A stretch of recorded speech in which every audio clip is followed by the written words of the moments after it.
एवं जेल मंत्री डॉक्टर नरोत्तम मिश्रा का बयान आया है। उन्होंने अपने बयान में कहा, बढ़ते कोरोना संक्रमण को देखते हुए पुलिस अभियान शुरू करेगी। नो मास्क नो मूवमेंट अभियान पुलिस शुरू करेगी। मास्क को लेकर पुलिस सख्ती बरतेगी। बगैर मास्क पहने घर से नहीं निकल पाएंगे लोग।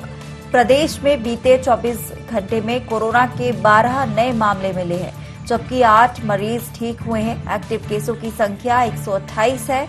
एक दिन में कुल 57,000 जांच हुई है। ममता बनर्जी द्वारा कांग्रेस के अस्तित्व पर सवाल उठाने पर कहा, कांग्रेस के साथ ना बुआ है और ना ही दीदी और ना ही चाचा साथ में है।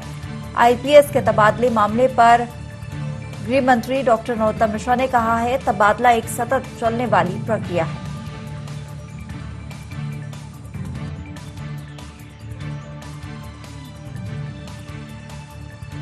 कोरोना के क्षेत्र में पिछले 24 घंटे में 12 नए प्रकरण संपूर्ण मध्य प्रदेश में 12 आए हैं, जबकि ठीक होकर अपने गंतव्यों की ओर जाने वाले, घरों की ओर जाने वाले 8 लोग हैं। संपूर्ण प्रदेश के अंदर एक्टिव केसों की संख्या 128 वर्तमान में है,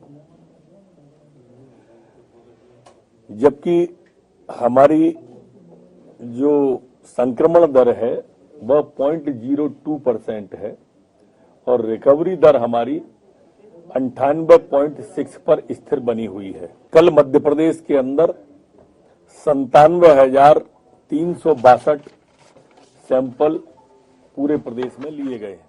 57,000। तीनों चारों सवाल का एक ही मैं उत्तर देता हूं।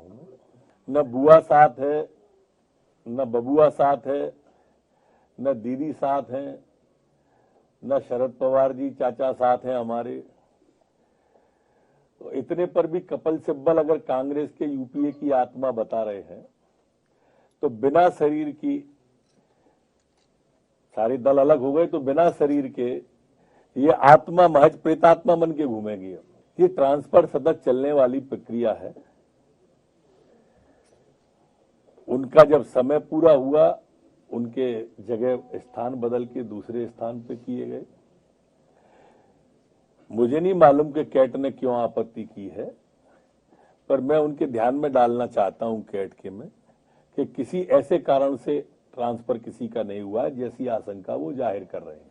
मैं समझता हूं कि ये भी कुछ न कुछ भ्रम पैदा हुआ है किसी को।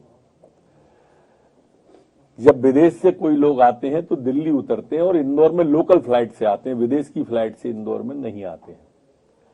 लोकल फ्लाइट में भी कोई खंडवा का है या बुरहानपुर का है या वहां से देवास आ गया, कहीं और चला गया, तो उतर के चले जाते हैं।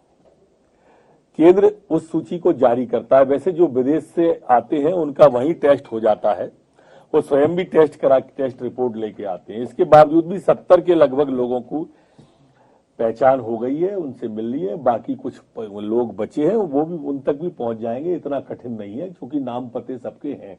कांग्रेस ने तो बनाया कुछ है ही नहीं।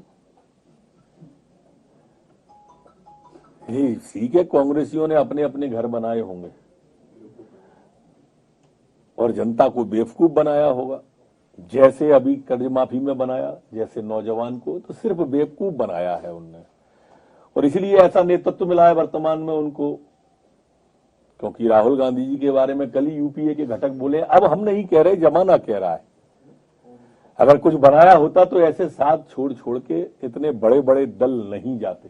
हम एक नो मास्क नो मूवमेंट करके पुलिस के द्वारा एक अभियान, निवेदन हमारी पुलिस करेगी कि मास्क इसका प्रयोग करें। उसके बाद सबको आग्रह वो नो मास्क नो मूवमेंट का विनम्रता के साथ में हमारी पुलिस आने वाले 3 दिन तक करेगी और लोगों को समझाइश देगी।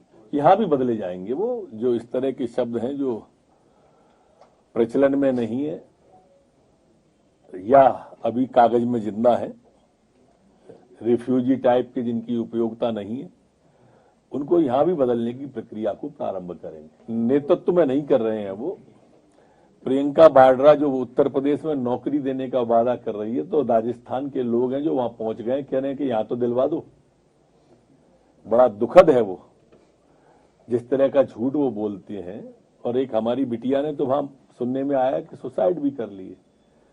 अब वाड्रा जी को सोचना चाहिए कि आखिर एक ही झूठ को लगातार कितने प्रदेशों में बोलेंगे। मध्य प्रदेश में कर्जा माफी झूठा निकला, पंजाब में, छत्तीसगढ़ में झूठा निकला, अब उत्तर प्रदेश में बोल दिया। तो ये पब्लिक है, सब जानती है।